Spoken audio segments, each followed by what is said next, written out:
So before we even get started, I have a bone to pick with some of you. So you're gonna tell me that we have 23, 24 subscribers, and yet 100, 200 of you are watching our videos. It's really not, it's not making sense to me. Make sure you subscribe. That's literally all, because at this point you're a stalker, you're a fan. So you may as well just subscribe.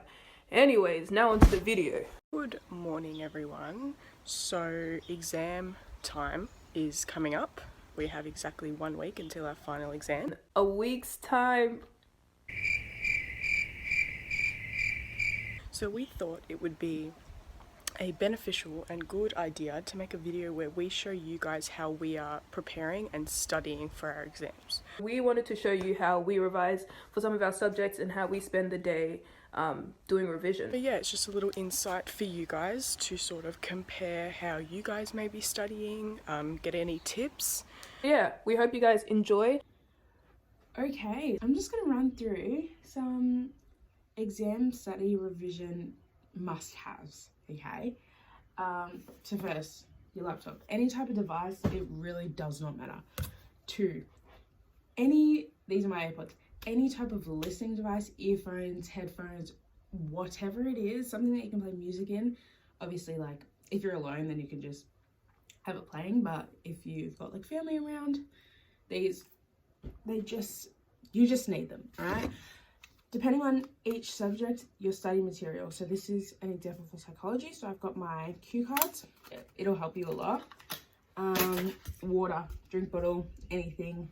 I have to have this on the table because I'll be forgetting to drink water. It happens. If you're sitting down for like 5 hours straight just studying, like, it's gonna happen. 4 pens. I actually got some new ones. See how excited? 4 pens. Whoever created 4 pens is going to heaven. 4 pens are an essential for exams and exam prep and purple, obviously. You cannot be studying with chapped lips. It is just a big no. So, that being said, don't mind my restroom. That being said, let's go and study. So the first thing for me for like a standard day of revision is to make myself a nice cup of coffee.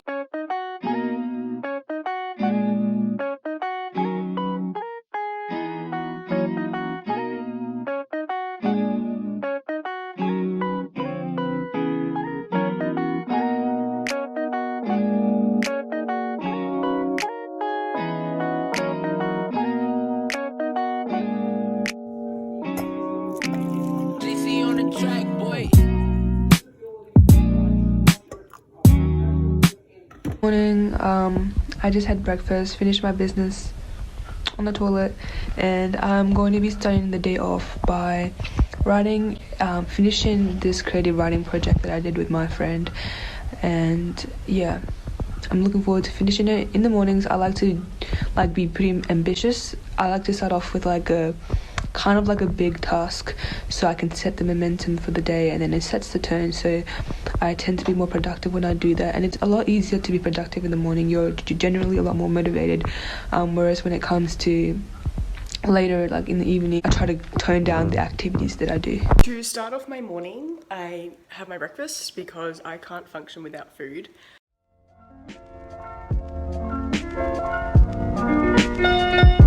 Okay, so I'm at my desk and I've got everything I need ready. So this is my desk. And just a little tip I like to do. So at the start of every day, I write a little to-do list. The first thing I do is I make like a little, just kind of a rough list of things that I want to revise today, or concepts that I want to go over to sort of guide my revision for the day. Sort of puts me in the mindset that I need to get everything done on that to-do list, and it sort of motivates me a little bit more. So this is a list of the things that I want to do today, and it's just a rough little list, and it sort of just acts like a guide, and I think it's really helpful. And if there's something that I would share as an exam revision tip, it would be to make a list of things you want to get done each day. Another tip that I have as well is to sort of, when you're closing up with revision for the day, leave something like unfinished or like half done that you can carry over the next day. And why I say this, or why I do this, is because I find that it motivates me to pick up studying again the next day. If I know, oh, there's something that I left unfinished yesterday, it kind of just helps me quickly like get back into it and maintain my pace. So yeah, if there are two things that I would recommend, it would be make a list and leave something unfinished that you can carry over the next day to like pick back up again. Can't stress this enough. Set a realistic checklist every single day. When I say realistic, I mean realistic. I'm not saying go and read the whole unit of biology in one day, in 1 2-hour session, mind you. It's impossible. It's impossible. Not even Albert Einstein himself did it. So I don't understand why you in year 12 would think that that's possible. Another tip I have, I'll go into a little bit depth later, but when you do your practice exams, take photos, because obviously your teachers will let you have photos or even take them home. Take photos and go through your exams and go through all of the questions that you get wrong, no marks for at all, and study those ones and then work your way up. Like, this will save your life. Have a mistakes book. Have a mistakes book. And you might be like, a mistakes book, girl. A mistakes book is after every test, after every exam, I want you to write all the questions you got wrong. And when I say wrong, I mean 0 marks. And the ones you got like half marks in, you know what I mean? Because your teacher just wanted to pass you. Write them all down. So you don't have to write the question and the answer down, but just like write it in a way that makes you remember. Before you start your revision for any subject and you've got mistakes, look over them. For maths, for English, for anything, look over your mistake book. It'll change your life. It'll really change your life. So, study methods that I particularly love is cue cards. It is Ebony and Joe literally gave me the idea last week when I saw them. I'm really bad at memorizing long bits of information, and psychology you need to revise like a lot. You need to retain that information and remember it for your external exams. And so I thought cue cards would probably be the best option for myself to remember. So what I do is I find the study online and then I read, read again. Then I take like a plain piece of paper and just write like a mini draft for myself to like understand. Doesn't need to be neat, but it's just putting it into my words and putting it in my understanding. And then I also take the little notes like key terms.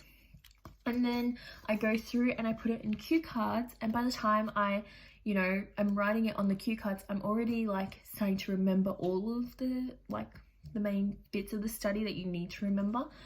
And that really worked for me, and I'm really happy with how I've retained some of that information. I know every subject will be different, but I thought that's just a really good study method for psychology.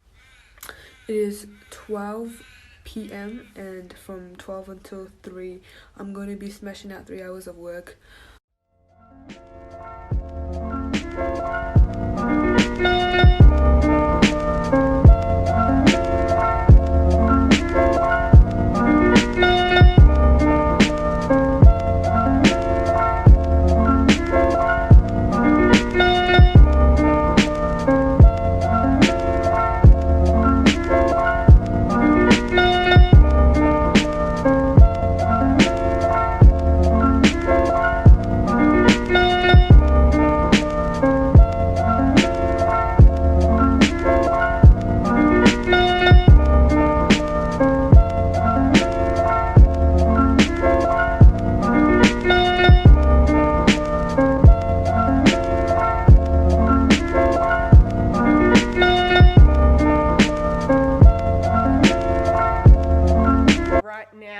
I'm going to take my first break. It's lunchtime, so I'm taking a little break. To take like a few hours break, I'm going to be laying out in the sun in my backyard on a picnic blanket and just like probably do a bit of reading, journaling maybe. Nothing too hard on the brain because, I need to rest my mind for a bit. But after that, I will be doing like a few short revision sessions. I've just finished my first session of studying biology. In my breaky time, I'm gonna go feed my dog and then I'm gonna eat lunch myself. So this is my dog.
finished my abnormal. I have started on my human relationship studies, so I got some studies down, got some main concepts down, which is really good. I'm just going to continue some of that now. So that's 2 things that I got off my to-do list today, which is really good. Thank you guys. So yes, I use a HP, and now that that's cleared up, I don't want to hear anything about it. Bankrupt, like no money on my card. The thing that I want to say that has helped out with year 12 in general is making a collaborative OneNote with your friends where you just all put notes and like resources. It's so helpful, and then when you're revising, you just go through that, and it gives you like a good starting point. I just want to quickly run through some tips that I said I would. So to start off, I would recommend that when you're studying, you make a to-do list. Just sort of structures out your day, makes you feel more motivated because you want to finish everything that's on that list. I finished 3 out of the 4 things that I was going to do today, and that's okay if you don't complete your list, but as long as you get, you know, most of the things done. And also make sure to set realistic goals on your to-do list. Don't, you know, say you're going to study all of your subjects. Like do subjects days at a time. You know, take your time and really make sure your content is like flowing through your head and you really understand it. My second thing that I cannot stress enough is to have a break. I know that some of you will, you know, stress and, you know, want to get all your studying done, but trust me, having a break will make your revision a lot easier. Gives your brain time to calm down and obviously make room for new content that you're going to be revising. So I cannot stress it enough. Have a break, go sit outside for 10-15 minutes, play with your dogs, go for a run, go for a walk, go for a swim, just do something. My last thing, make sure you're not pressuring yourself. You have time before your exams. Your exams will never be the, you know, the day after you finish school. You have time. Myself personally, we have 2 weeks. My exams start in a week. So I've had a week to study. When you do your practice exams for IB, you will also have been studying for those. So when you get to your real exams, you don't have that much that you need to study. It's just revising and working on the things that you didn't do that great. So that's what I'm doing.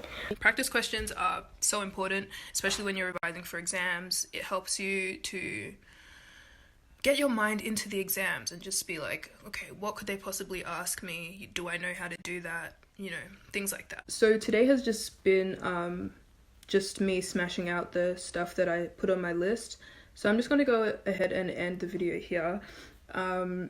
Before I sign off, I just want to give one more revision tip, and that tip is to make sure that you look at the syllabus. Always study according to the syllabus because that's the content that you can be examined on. Sometimes teachers might teach you things that you don't actually really need to know, or they might not teach you things that you do need to know. So when you're doing your revision, your teacher's notes are a good place to start, or your notes taken in class, but after that you should go and look at the syllabus. So for IB, most of the courses have understanding, skills and applications. That stuff is the examinable content. So whenever you are doing your revision, you want to sort of tailor it to those understanding, skills and applications. What I do is using those understanding, skills and applications listed in the course guide, I make a checklist. So if there is something that it says that I need to understand, I, you know, go and research that and make sure I understand it, and I tick it off, and I go through each checkpoint like that, and that way I know I've covered everything that the IBO wants me to cover. That's my number 1 tip that I would recommend to you guys. And yeah, so that's it. I'm just going to go ahead and log off. Hope you guys enjoyed today's video, and bye.